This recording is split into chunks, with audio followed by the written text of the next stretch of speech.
This is your introduction into coordinate graphing. There are 4 quadrants in the coordinate plane.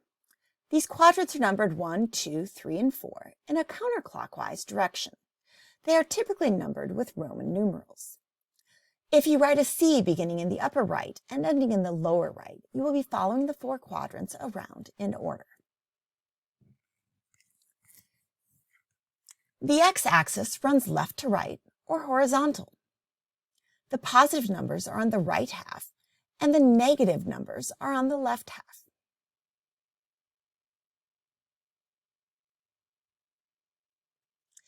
The y-axis runs top and bottom. The positive numbers are on the top half and the negative numbers are on the bottom half.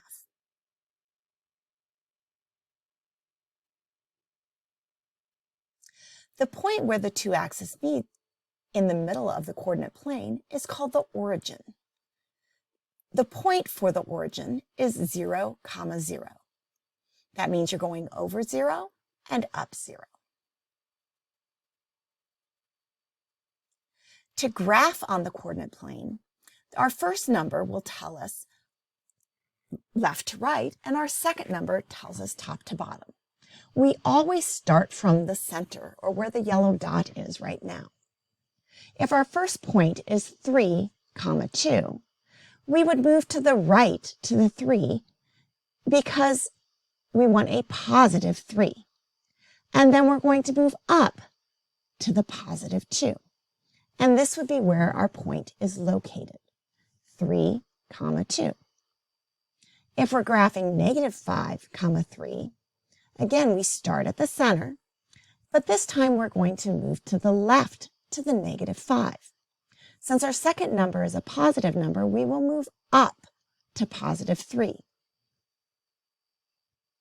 Our point is located at negative 5, 3.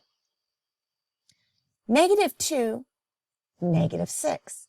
Again, starting from the center, because we have a first number that is negative, we're going to move left to negative 2. Since our second number is also negative, that tells us we are moving down to negative 6.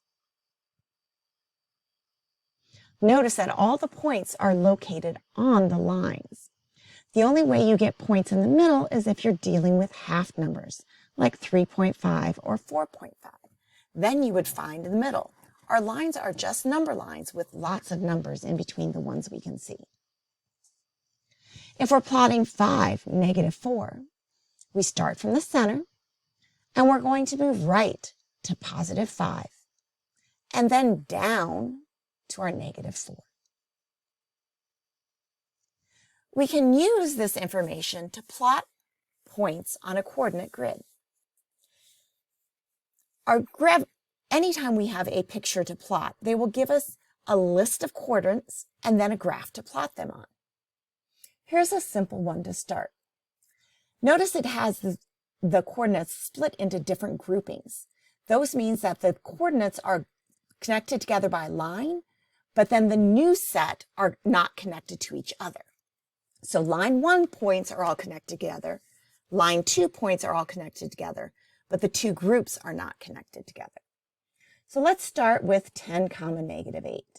Again, we're going to go to the right, 10, and down to negative 8 for our first point. Our next point is negative 6, negative 8. So we go left to negative 6 and down to negative 8. And then we connect our 2 dots. It's a good idea to cross off your points as you record them so you don't lose track of where you are. Our next point is negative 5, negative 6. That's left negative 5, down to negative 6. And then we're going to connect that point to our previous point and cross it off on our list.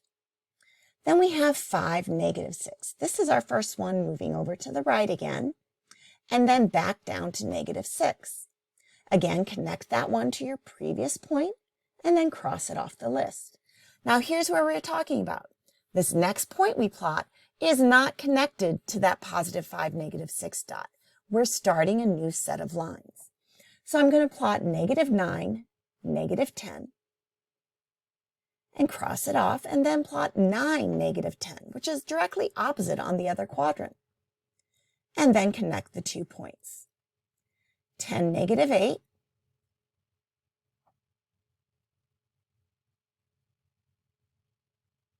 And connect that. Now notice that point already has a point on it because we used it previously already. And 1, negative 10. And then we would start a new line. If we continue through this, we would end up with a triangle picture.